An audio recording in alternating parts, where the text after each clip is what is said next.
لله نحمده ونستعينه ونستغفره ونؤمن به ونتوكل عليه ونعوذ بالله من شرور أنفسنا ومن سيئات أعمالنا من يهده الله فلا مضل له ومن يضلله فلا هادي له ونشهد أن لا إله إلا الله وحده لا شريك له ونشهد أن سيدنا ومولانا محمدا عبده ورسوله أما بعد أعوذ بالله من الشيطان الرجيم بسم الله الرحمن الرحيم هو الذي أرسل رسوله بالهدى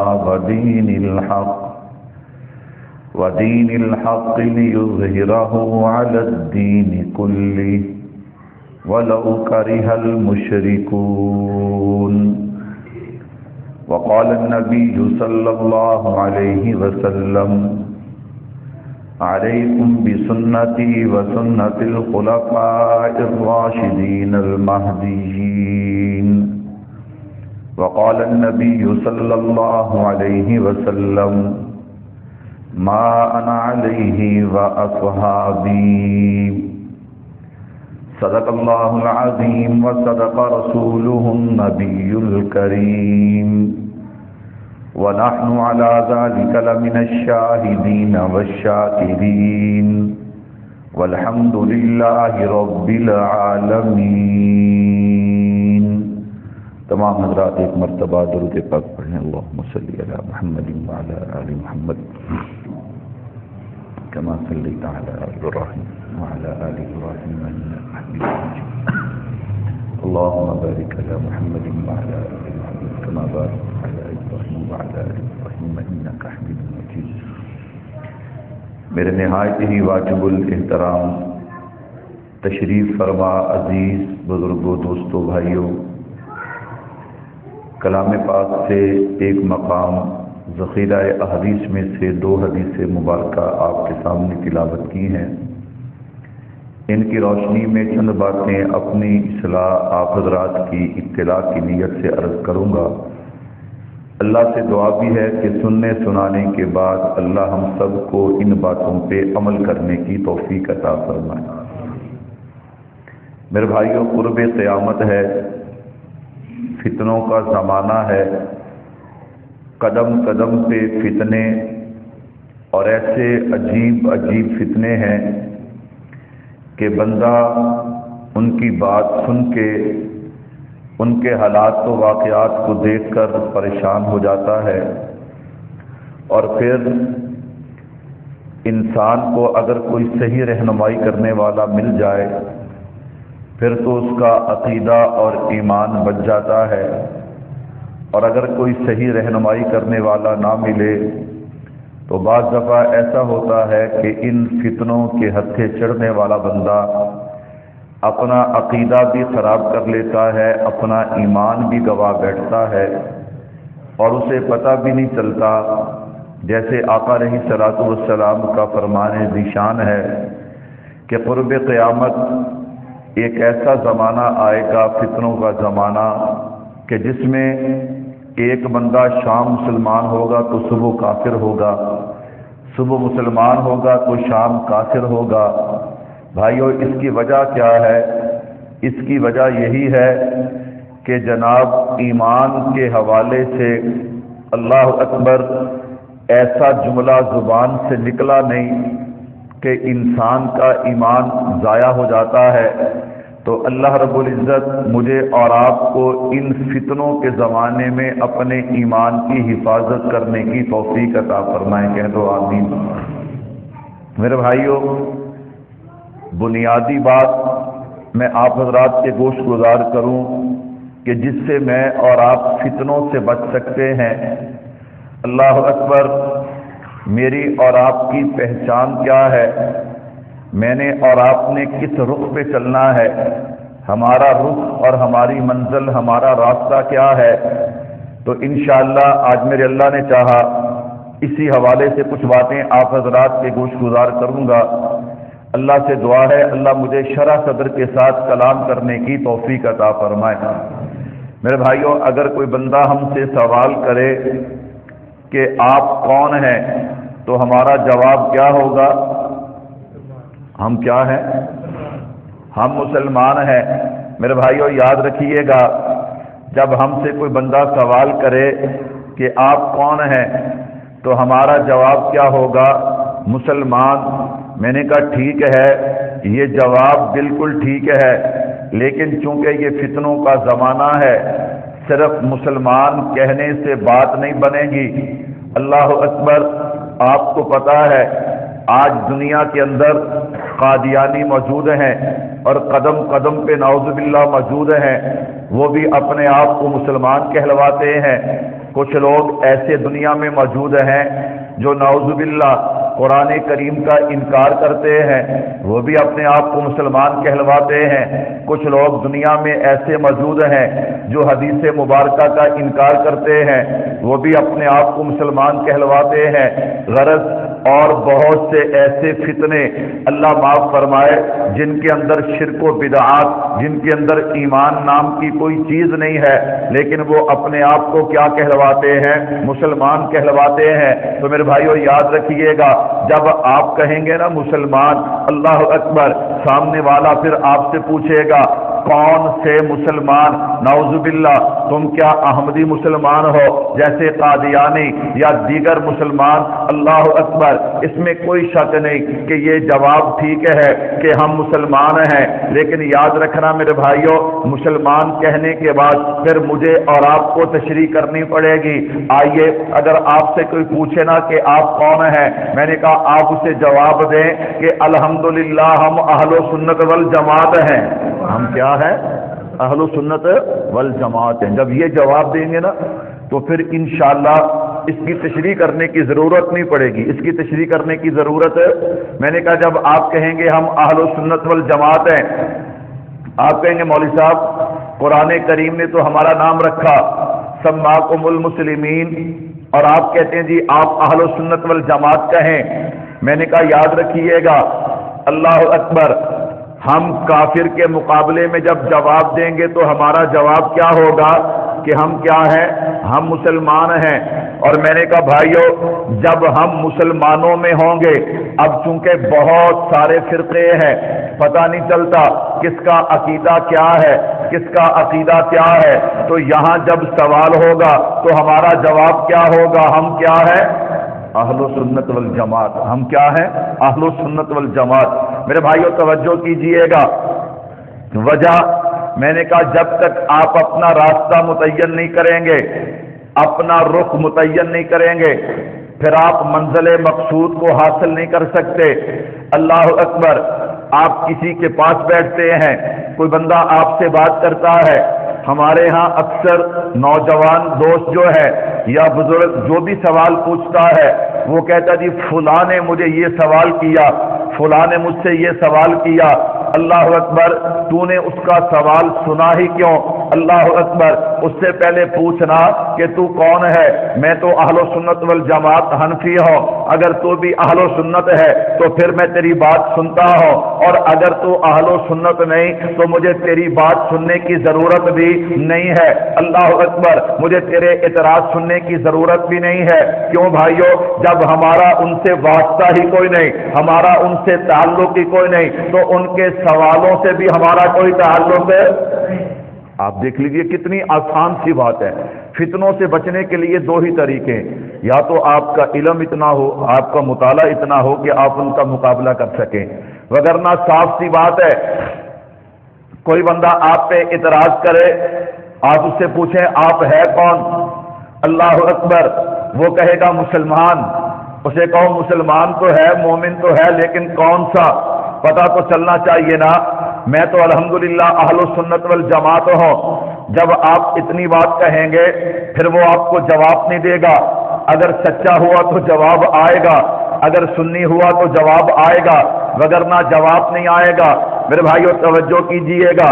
آپ کہیں گے مولوی صاحب اہل و سنت والجماعت ہم کیوں کہیں؟ میں نے کہا توجہ کیجئے گا. ایک ہمارا تعارف ہے کافر کے مقابلے میں. جب ہم کافر کے مقابلے میں ہوں گے تو پھر ہم سے کوئی سوال کرے کہ تم کون ہو، ہمارا جواب ہوگا کہ ہم مسلمان ہیں. اللہ اکبر. اور جب میں نے کہا اہل بدعت جمع ہونا، وہاں پہ ہم سے کوئی سوال پوچھے، ہم کہیں گے ہم اہل و سنت والجماعت ہیں. اور جب چاروں ائمہ کے ماننے والے کسی جگہ پہ جمع ہو، پھر ہم سے سوال ہو کہ تم کون ہو، تو ہم کہیں گے ہم حنفی ہیں. امام اعظم ابو حنیفہ رحمت اللہ علیہ کی تقلید کرنے والے. میں اس پہ آپ کو ایک عقلی دلیل دیتا ہوں تاکہ بات سمجھ آئے. میرے بھائیوں دیکھیے گا، یہ ہمارا ملک پاکستان ہے. الحمدللہ ہمیں اپنے دین سے بھی پیار ہے اور اپنے ملک سے بھی کیا ہے؟ پیار ہے. اللہ اکبر. اب لاہور کے اندر پنجاب بھر سے لوگ جمع ہوئے. کہاں سے جمع ہوئے؟ پنجاب بھر سے لوگ جمع ہوئے، مختلف اضلاع کے لوگ جمع ہوئے. وہاں پہ ایک بندہ دوسرے کو پوچھتا ہے بھائی تو کون ہے؟ وہ کہے جی میں فیصلہ آبادی ہوں. میں کون ہوں؟ کیوں؟ میں فیصلہ آباد ضلع کا رہنے والا ہوں. ایک کہتا جی میں ملتانی ہوں، میں ملتان کا رہنے والا ہوں. اللہ اکبر.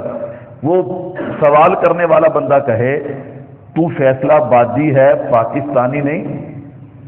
وہ کہے گا تیرا دماغ ٹھیک نہیں ہے. تیرا کیا ٹھیک نہیں ہے؟ کیوں؟ یہاں پہ مختلف اضلاع کے لوگ جمع ہیں، ہم اپنے ملک میں جمع ہیں. اللہ اکبر. پورے صوبے سے لوگ آئے ہیں، تو یہاں جو سوال کا جواب ہوگا وہ ضلع کی صورت میں ہوگا کہ میں کس ضلع کا رہنے والا ہوں. میں نے کہا دیکھیے گا، اپنے آپ کو فیصلہ آبادی کہنے سے پاکستانی ہونے کی نفی، بولو یار، نفی نہیں ہوتی. اسلام آباد کے اندر چاروں صوبوں کے لوگ جمع ہو گئے، کشمیر سوات کے لوگ جمع ہو گئے. اب وہاں کسی نے دوسرے سے پوچھا ہاں بھائی تو کون ہے؟ وہ آگے سے کیا جواب دیتا ہے کہ میں جناب پنجابی ہوں، میں خیبر پختونخوا کے رہنے والا، میں پٹھان ہوں، میں بلوچی ہوں، میں سندھی ہوں. وہاں کوئی بندہ کہے تو پاکستانی نہیں ہے، وہ کہے گا یار ہم پاکستان کے اندر ہیں، یہاں پہ چاروں صوبوں کے لوگ جمع ہیں. تو یہاں جواب کس اعتبار سے ہوگا؟ صوبے کے اعتبار سے ہوگا.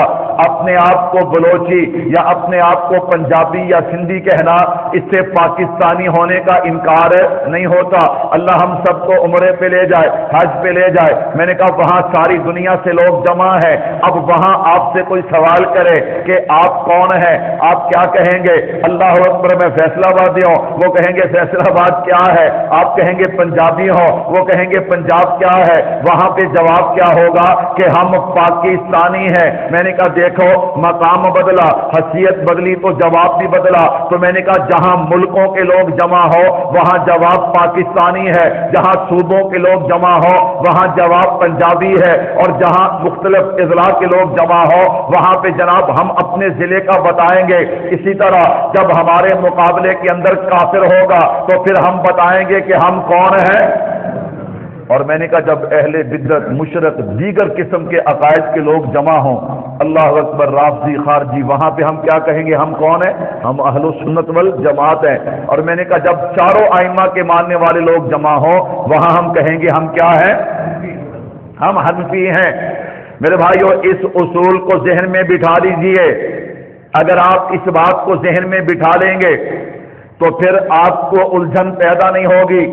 کوئی بندہ آپ سے سوال کرتا ہے، کوئی بندہ آپ پہ اعتراض کرتا ہے، کوئی بندہ غلط عقیدہ پیش کرتا ہے، آپ اس سے فوراً سوال کریں تو ہے کون؟ وہ فوراً کہے گا میں مسلمان ہوں. میں کیا ہوں؟ مسلمان ہوں. اللہ اکبر. میں نے کہا دیکھیے اب جب سب مسلمان ہیں وہاں پہ جواب آپ کا کیا ہوگا کہ ہم کیا ہے؟ اسے کہو جی الحمدللہ میں مسلمان اور سنی مسلمان ہوں. تو کون سا مسلمان ہے؟ اللہ اکبر۔ میں نے کہا وہیں پہ بات صاف ہو جائے گی۔ اللہ معاف فرمائے، اگر کوئی ہمیں یہ بتائے کہ آپ نے اس راستے پہ نہیں جانا، اس راستے پہ جان اور مال کو خطرہ ہے، ہم کبھی اس راستے پہ نہیں جائیں گے، ہم دوسرا راستہ اختیار کریں گے۔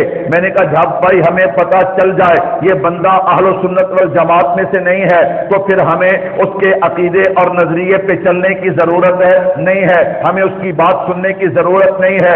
اگر اس کی بات سنو گے تو بھائیو نقصان کیا ہوگا؟ بات یاد رکھنا، میں نے کہا پھر تمہارے عقیدے کو بھی خطرہ ہے، تمہارے نظریے کو بھی خطرہ ہے۔ اگر اس کا ایک غلط عقیدہ آپ نے اپنا لیا، آپ کا ایمان جاتا رہے گا، پھر جتنے بھی اعمال کرتے رہیں کسی عمل کا کوئی فائدہ نہیں ہے۔ کیوں؟ ایمان بنیاد ہے، اگر ایمان ہے تو سارے اعمال قابل قبول ہیں، اگر ایمان ہی نہ ہو تو پھر کوئی عمل بھی قابل قبول ہے نہیں ہے۔ اللہ اکبر، اللہ اکبر۔ ہم اہل سنت ہیں، اور یہ جو نام ہے نا، یہ نام ہم نے خود نہیں رکھا، یہ نام اللہ کے نبی نے ہمارا رکھا ہے۔ سبحان اللہ۔ کس نے رکھا ہے؟ اللہ کے نبی نے رکھا۔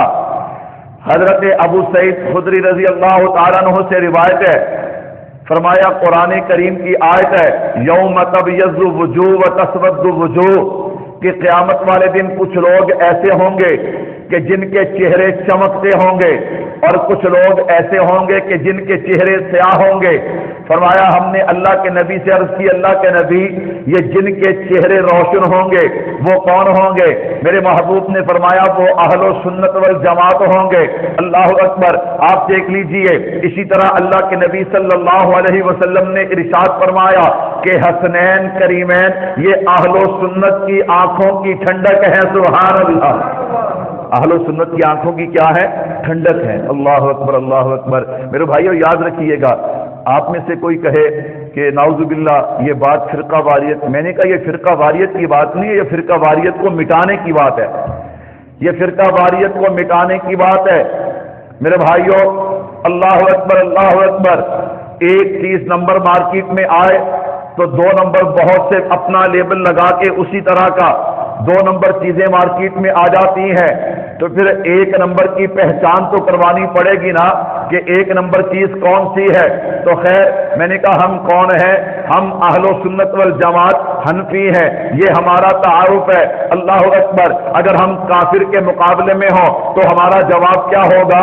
ہم مسلمان ہیں۔ میں نے کہا جب اہل بدعت مشرک دیگر فتنے جہاں پہ جمع ہو وہاں ہمارا جواب کیا ہوگا کہ ہم اہل سنت والجماعت ہیں۔ جہاں چاروں آئمہ جمع ہو وہاں پہ ہم کیا کہیں گے کہ ہم کون ہیں؟ ہم حنفی ہیں۔ تو میرے بھائیوں ہمارا مسلک کیا ہے؟ اہل سنت والجماعت حنفی۔ اب آئیے میں نے جو قرآن کریم کی آیت پڑھی ہے نا، هو الذی ارسل رسولہ بالہدی ودین الحق لیظہرہ علی الدین کلہ ولو کرہ المشرکون۔ سارے نبی عظمت والے، شان والے، مقام والے، ہم کسی نبی کی عظمت کا انکار نہیں کرتے، ہم کسی نبی کی شان کا انکار نہیں کرتے، لیکن بھائیو یاد رکھیے گا تلک الرسل فضلنا بعضهم علی بعض، اللہ نے بعض نبیوں کو بعض نبیوں پہ عظمت اور فوقیت دی ہے، ہم اس کا اظہار کرتے ہیں لیکن کسی نبی کا انکار نہیں کرتے۔ ہمارا نظریہ ہے سارے کے سارے نبی عظمت والے، شان والے، مقام والے۔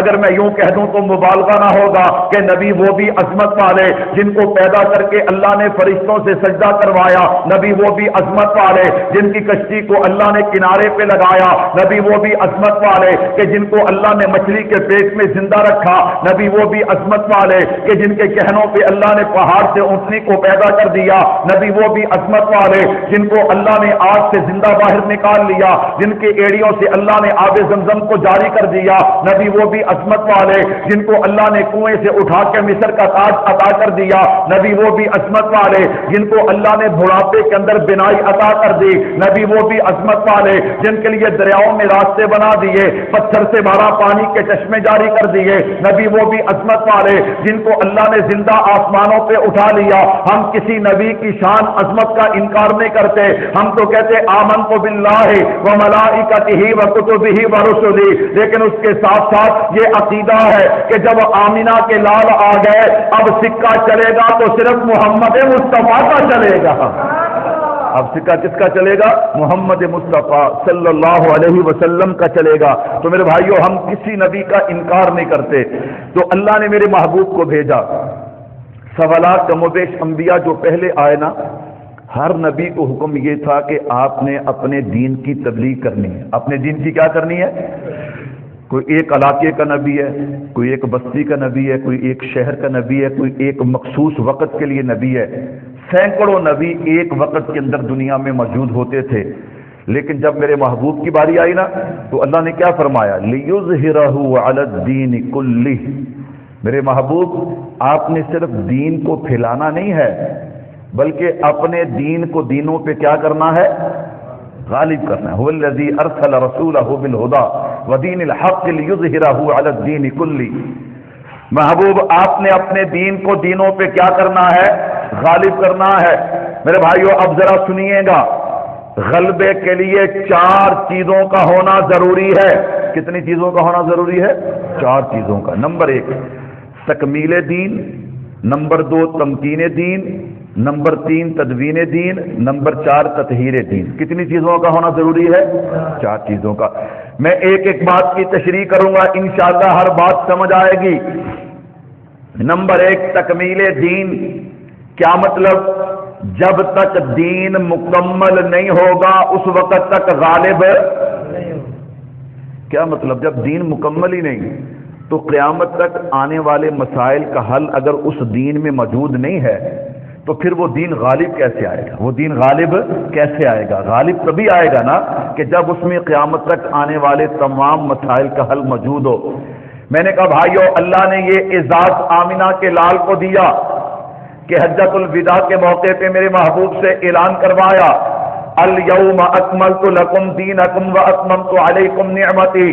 میں نے کہا دیکھو، یہ اعزاز اللہ نے امام الانبیاء اور خاتم النبیین صلی اللہ علیہ وسلم کو عطا کر دیا کہ اللہ نے وہ سلسلہ جو حضرت آدم علیہ السلام سے شروع ہوا، وہ میرے اور آپ کے پیارے پیغمبر صلی اللہ علیہ وسلم پہ آ کے نبوت کو بھی مکمل کر دیا اور دین کو بھی کیا کر دیا؟ کامل اور مکمل کر دیا۔ میں دعوے سے کہتا ہوں الحمدللہ، اور اس پہ دنیا شاہد ہے کہ دین اسلام وہ دین ہے کہ جس میں قیامت تک آنے والے ہر مسئلے کا حل موجود ہے۔ کہو الحمدللہ۔ تورات میں نہیں ہے، انجیل میں نہیں ہے، زبور میں نہیں ہے، آسمانی صحیفے جتنے بھی ہیں ان میں قیامت تک آنے والے مسائل کا حل موجود نہیں ہے۔ یہ صرف قرآن کریم ہے، میرے محبوب کا دین اور میرے محبوب کی شریعت ہے کہ جس میں قیامت تک آنے والے ہر مسئلے کا حل موجود ہے۔ کہو الحمدللہ۔ میرے بھائیو توجہ کیجئے گا، تکمیل دین تو ہو گیا۔ اب اگر میں اس پہ مثالیں دینے چلوں تو پھر وقت کم ہے، تاکہ وقت میں بات پوری ہو جائے۔ آگے تمکین دین ہے۔ تمکین دین کا کیا معنی؟ کہ وہ دین پوری دنیا میں پھیل بھی جائے۔ میں قربان جاؤں صحابہ اہل بیت کے، میرے نبی کی زندگی مبارک میں عرب کے اندر تو اسلام پھیلا، لیکن میرے محبوب کے دنیا سے پردہ فرمانے کے بعد پھر صحابہ عجم کے اندر اسلام لے کے آئے۔ دنیا کا کوئی ایسا کونا نہیں ہے صحابہ نے دریا نہ دیکھے، سمندر نہ دیکھے، پہاڑ نہ دیکھے، ریگستان نہ دیکھے، اللہ اکبر، سب کچھ عبور کر گئے اور دنیا کے کونے کونے تک صحابہ نے میرے نبی کے دین کو پہنچایا۔ کہہ دو الحمدللہ۔ اور ہمارا نظریہ صرف پہنچایا نہیں ہے، پہنچانے کا حق ادا کر دیا۔ پہنچانے کا کیا کر دیا؟ حق ادا کر دیا۔ اللہ اکبر۔ میں نے کہا صحابہ اہل بیت، میں قربان جاؤں صحابہ نے دین کیسے پہنچایا؟ میں نے کہا مثالوں کا وقت نہیں، بس میں اتنی بات ضرور کہنا چاہتا ہوں۔ میں نے کہا صحابہ نے دین پہنچانے کا حق ادا کر دیا اور پھر میرے اللہ نے ان پہ انعامات کی بارش کیسے کی ہے؟ بھائیو، 2 چیزیں ہیں، نمبر 1 ایمان، نمبر 2 اعمال۔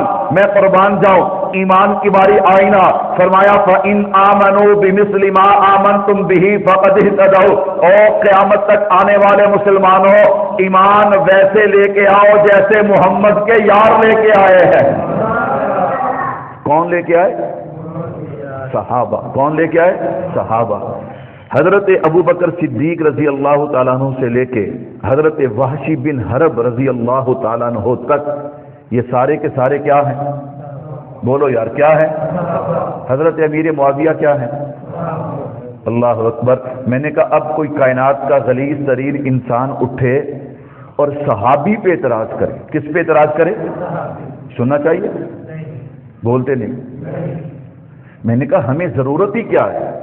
اوے ہمیں تو حکم ہے. میں نے کہا اچھا اللہ معاف فرمائے، اللہ معاف فرمائے، اللہ معاف فرمائے. بالخصوص حضرت امیر معاویہ رضی اللہ تعالیٰ عنہ پہ جو اعتراض کیے جاتے ہیں، یہ جیلم کا گندا کیڑا مرزا محمد علی جیلمی بدبخت، اللہ اکبر، جو قادیانی ہے. کیا ہے؟ آپ بھی کہہ دیں گناہ نہیں ہوتا. کیا ہے؟ قادیانی ہے. اللہ اکبر، اللہ اکبر. میں نے کہا وہ مرزائی قادیانی مرزائی ہے. اللہ اکبر. میرے بھائیو سنیے گا ذرا. میں نے کہا جتنے بھی تم اللہ معاف فرمائے حضرت امیر معاویہ رضی اللہ تعالیٰ عنہ پہ اعتراضات کرتے ہو، تم انہیں صحابیت سے نکال سکتے؟ یا کوئی کسی اور صحابی پہ کوئی اعتراض کرے تو قرآن کیا کہتا ہے فَإِنْ آمَنُوا بِمِثْلِ مَا آمَنْتُمْ بِهِ فَقَدْ اهْتَدَوْا. اچھا صحابی بنتا کیسے؟ میں نے کہا صحابی نہ علم سے بنتا ہے نہ عمل سے بنتا ہے. صحابی نہ علم سے بنتا ہے نہ وہ صحبت مصطفیٰ سے بنتا ہے. سبحان اللہ. یعنی کہ ایمان کی حالت میں جو نبی کے چہرے کا دیدار کرے وہ نبی کا کیا ہے؟ اللہ اکبر، اللہ اکبر. کہتے جی ماشاءاللہ. میں نے کہا جی اللہ آپ کو جزا دے، آپ تہجد پڑھتے ہیں. کہتے جی اللہ کی توفیق ہے. کس کی توفیق ہے؟ آپ 5 وقت کی نماز جماعت سے پڑھتے ہیں ماشاءاللہ، صف اول میں پڑھتے ہیں. کہتے جی مجھ گنگار میں کیا ہے؟ یہ اللہ کی توفیق سے ہے. یہ کیا ہے؟ ماشاءاللہ آپ حافظ قرآن ہیں. کہتا جی اللہ کی توفیق سے ہے. آپ عالم ہیں، اللہ کی توفیق سے ہے. آپ تبلیغ میں نکلے. کہتا جی یعنی جو نیک کام بھی ہے کہتا جس میں میرا کمال نہیں، یہ کس کی توفیق سے ہے؟ اللہ کی توفیق سے ہے. اور میں نے کہا وہاں رب نے خود اعلان کیا، کملی والے یہ جو میں نے تمہیں صحابہ اہل بیت دیے ہیں یہ پوری کائنات میں سے چن کے دیے ہیں. نبی اور صحابی کا انتخاب کون کرتا ہے؟ اللہ اکبر، اللہ اکبر. آپ اس بات پہ ذرا توجہ تو کریں کہ جو بندہ صحابہ اللہ اکبر حضرت ابوبکر صدیق رضی اللہ تعالیٰ عنہ سے لے کے حضرت امیر معاویہ رضی اللہ تعالیٰ عنہ پہ. اچھا پھر اگلی بات ذہن میں رکھنا، یہ جو اعتراض کرنے والا ہے نا اس کے پاس قرآن بھی نہیں، اس کے پاس حدیث بھی. کس سے سوال کرتا ہے؟ تاریخ سے. اپنے ذہن کا گند باہر نکالتا ہے. اپنے ذہن کا کیا ہے؟ گند باہر نکالتا ہے. میں نے کہا عجیب لوگ ہیں ہم. اللہ اکبر. قرآن صحابہ کے قصیدے پڑھتا ہے. میرے نبی نے صحابہ کی عظمت کو بیان کیا. کیسے مسلمان ہیں ہم؟ اللہ اکبر. میں نے کہا قرآن کے مقابلے میں، حدیث کے مقابلے میں ہم اس جھوٹی تاریخ، پتہ نہیں وہ تاریخ لکھنے والا کون ہے کون نہیں ہے. اللہ اکبر. میں نے کہا تاریخ قرآن کا مقابلہ کر سکتی ہے؟ حدیث کا مقابلہ کر سکتی ہے؟ تو میرے بھائیوں توجہ کیجئے گا. صحابہ قربان جاؤں. نمبر 1 ایمان میں معیار صحابہ. فَإِنْ آمَنُوا بِمِثْلِ مَا آمَنْتُمْ بِهِ فَقَدْ اهْتَدَوْا. اور اعمال کے اندر فرمایا وَالسَّابِقُونَ الْأَوَّلُونَ مِنَ الْمُهَاجِرِينَ وَالْأَنصَارِ وَالَّذِينَ تَبَعُوهُمْ بِإِحْسَانٍ رضی اللہ عنہم ورضوا عنہ. اللہ فرماتے ہیں اعمال بھی وہ لے کر آؤ جو میرے محبوب کے صحابہ کے ہیں.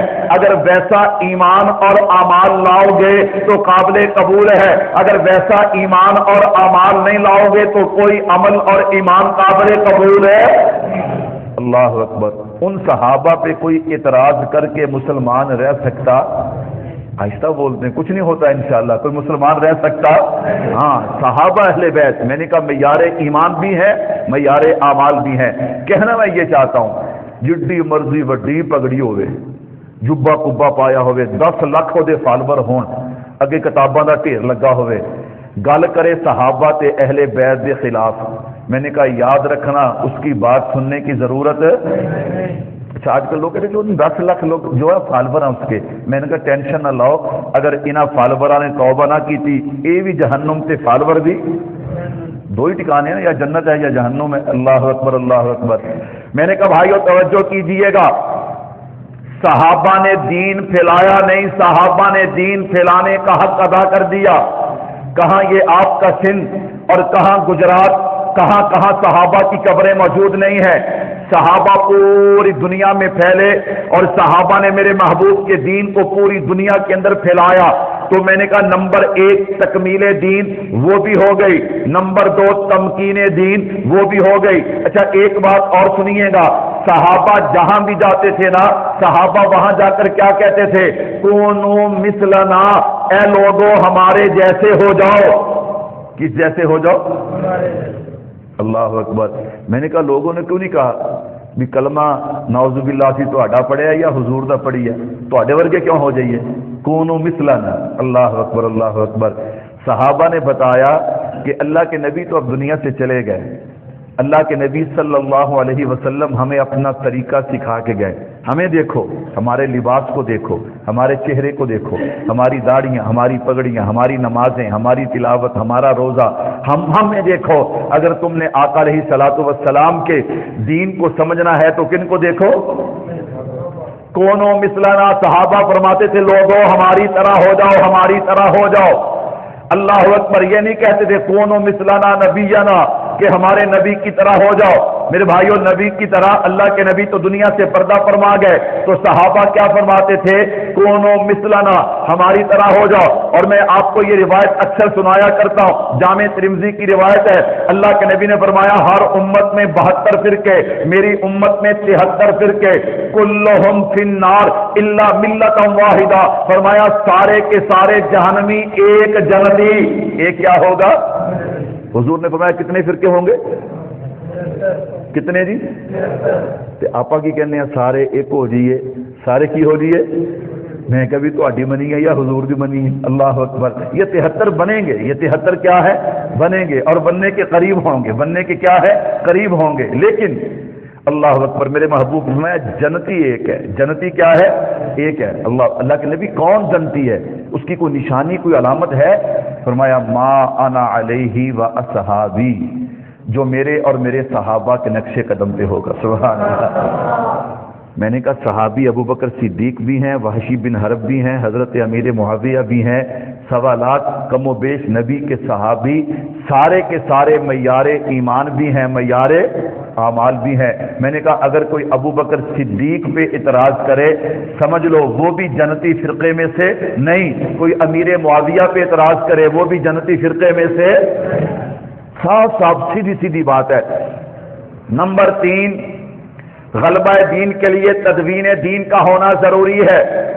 میرے بھائیوں توجہ کیجئے گا، بہت ساری ہستیوں نے دین کو لکھا لیکن ان کے لکھے ہوئے نے تواتر حاصل نہیں کیا۔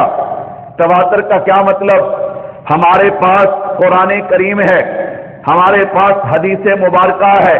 میرے بھائیوں توجہ کیجئے گا، میں نے کہا جو حدیث کا انکار کرنے والا ہے وہ بھی عقل سے فارغ ہے، اور جو فقہ کا انکار کرنے والا ہے وہ بھی عقل سے کیا ہے؟ آپ کہیں گے مولوی صاحب عقل سے فارغ؟ میں نے کہا میں آپ کو بات سناتا ہوں، دلیل دیتا ہوں، آپ خود کہیں گے عقل سے فارغ ہے۔ دنیا میں ایک فرقہ ایسا موجود ہے جیسے سر سید احمد خان، یہ ان کا مین بندہ ہے، یہ منکر حدیث تھا۔ یہ کیا تھا؟ منکر حدیث۔ یہ کہتے ہیں نعوذ باللہ ہم نبی کی حدیث کو نہیں مانتے، ہم نبی کی حدیث کو نہیں مانتے، قرآن کو مانتے۔ میں نے کہا اب دیکھو یہ عقل کی کمی نہیں تو اور کیا ہے؟ قرآن کہاں سے نکلا ہے؟ میرے محبوب کی زبان سے۔ کس سے نکلا ہے؟ اور حدیث کہاں سے نکلی ہے؟